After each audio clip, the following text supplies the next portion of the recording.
Welcome to Dead Man Talking.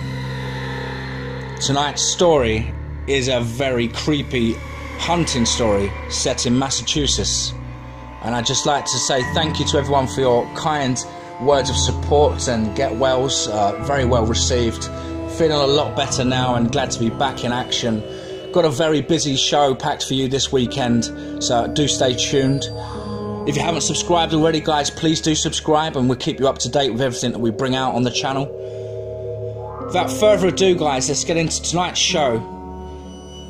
It's entitled Odd Occurrences While Hunting in Massachusetts. Let's get straight into that. Let me start off by saying that I made this account specifically for this post. I've been reading this thread for the better part of 3 years now, and I always wished I had an experience that I could share on here with the Reddit community. I know a lot of what's posted on this thread, and it's not true or just exaggerated, but what's about to follow is true, and I think this is probably the best place to post this because I'm not exactly sure what happened, and I'm hoping you guys can help me figure it out.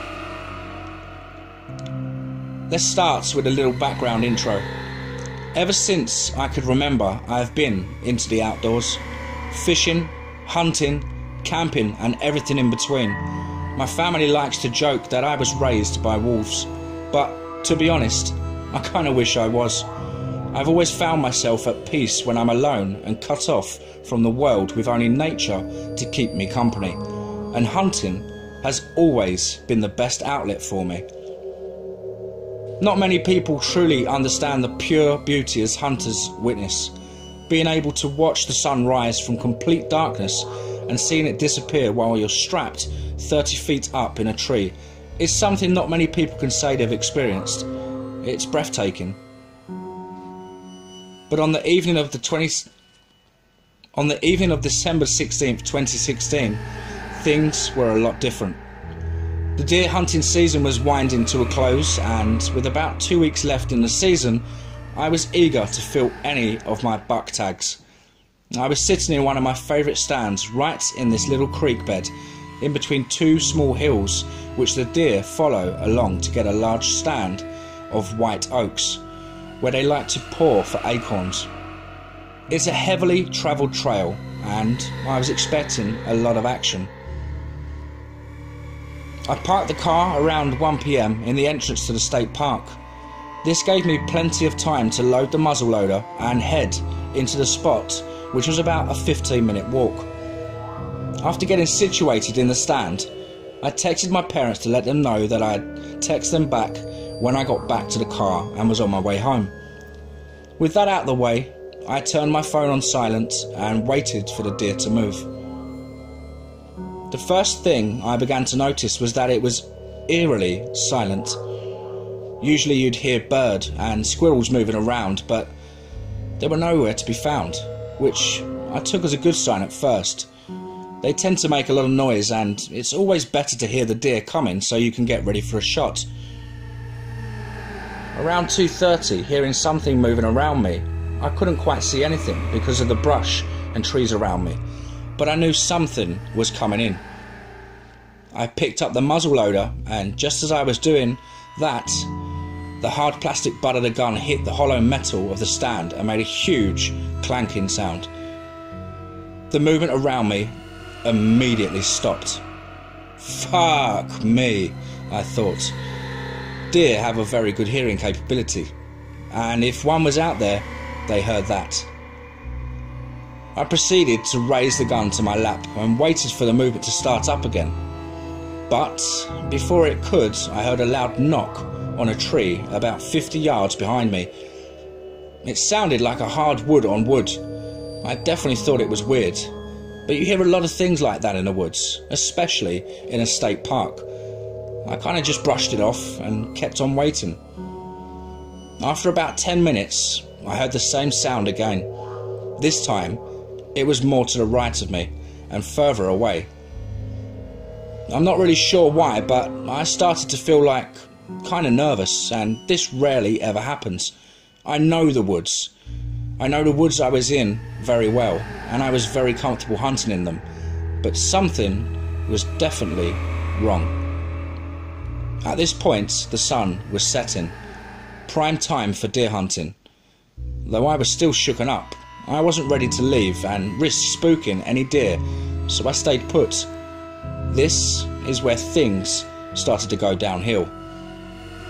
Around 3:30, the movement started up again. It started to my left and was moving right along the trail towards the oaks.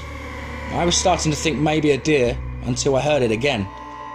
A loud crack of wood on wood. I was freaked out. I had the kind of sixth sense feeling that I was not safe. It was getting darker by the minutes, and all I really had for defense was my gun. That only shot one round before I had to go through a 2-minute reloading process. In other words, if I actually was in danger and missed, I was fucked. So I did the only thing I thought I could do. I froze.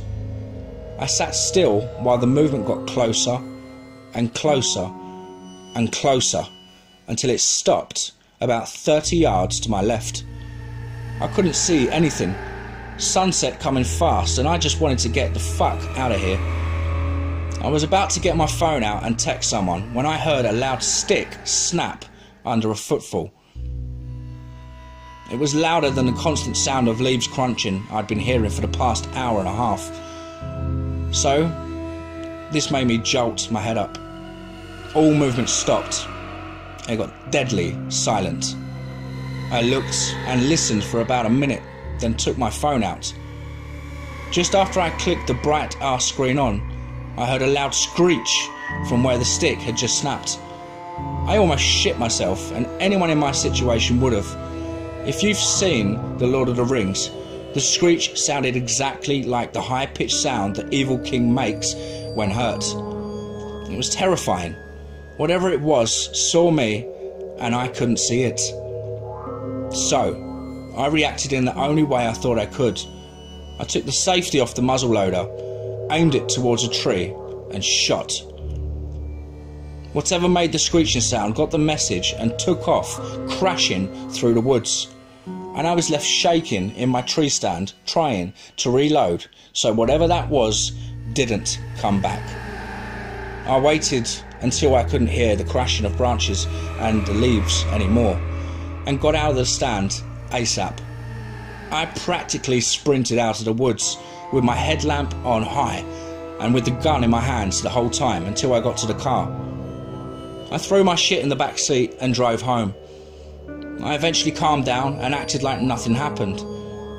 I never actually told anyone what happened either, and to be completely honest, I didn't want to come off as a pussy who got scared and just ran.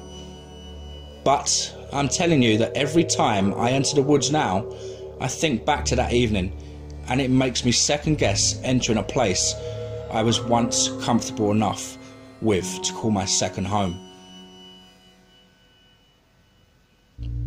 Wow. I hope you guys enjoyed that story. I certainly did. Please do let me know down below in the comments. As ever, folks, please do like, share.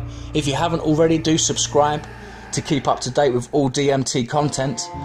And remember, folks, be safe, not sorry.